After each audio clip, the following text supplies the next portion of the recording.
There are many terms to classify real estate licensees, but most people refer to us simply as real estate agents.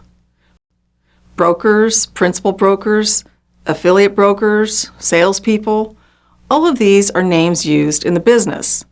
Still, most people just call us agents, and there's a good reason for that. Agent is a term we use for a person or a representative who has been given authority to act on behalf of another party called the principal, most often in some financial capacity. The agent may be given authority to act regarding a general task, such as locating real estate, or the agent may have the authority to make all major life decisions, such as the guardian of a minor. The idea of agency goes back 4,000 years to the time of Hammurabi. The concept developed to give merchants the ability to use the agent to travel and sell for them while protecting their interests in property entrusted to the representative. Most of the basic concepts created then survive today. As a licensed real estate professional, you'll likely be involved in multiple forms of agency relationships during your career. These will include relationships with members of the public, co-workers, and other real estate professionals. A broker who signs into a listing or buying representation contract, for example, becomes the agent representing the seller or the buyer, who becomes a principal. Let me take a moment here to note that in real estate, not all licensees sign contracts directly with the client. The principal broker or the brokerage signs and owns the representation agreements in most cases, unless otherwise agreed. The principal broker is the agent to the client, who is the principal, and the subordinate licensees are sub-agents, which means they have no direct legal relationship with the client at all. They're agents of the principal broker, who is, in fact, the principal in the agency relationship with their subordinate licensees. So what does it mean to be an agent?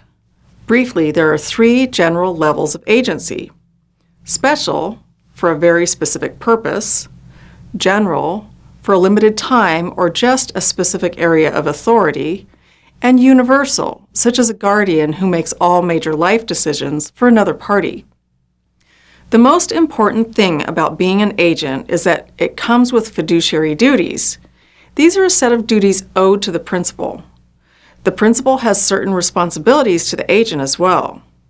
The following list of fiduciary duties is one that we use, but there may be minor variations as well.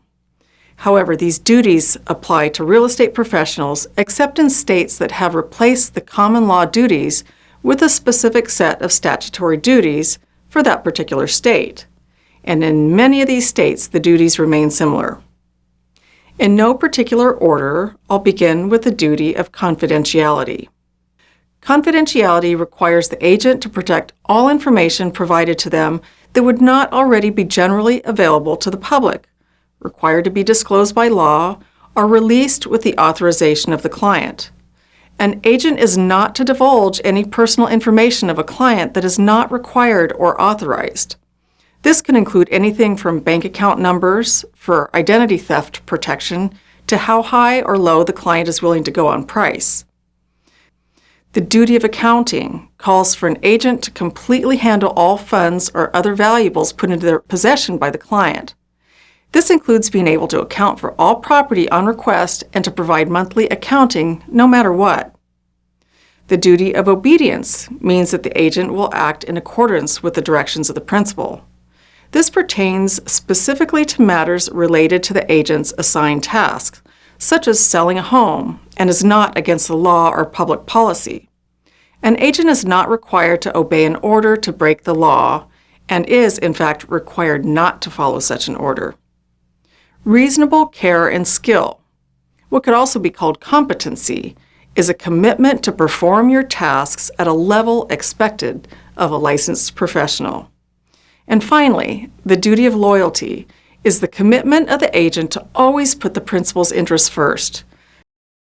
An agent with any potential conflict of interest must disclose this at the first point at which it becomes known. And the agent must adhere to a no-profit policy. That is, the agent is not allowed to make any other form of profit on the transaction other than that already in their agreement, unless approved in advance and in writing by the principal. And the principal has the duty of indemnification. That is, to reimburse an agent for expenses or losses reasonably resulting from the performance of the agreed-upon duties. And the principal is to cooperate sufficiently for the agent to be able to execute their duties. We hope you find this helpful. This is presented from a real estate professional's point of view. For a legal interpretation, consult with a legal professional.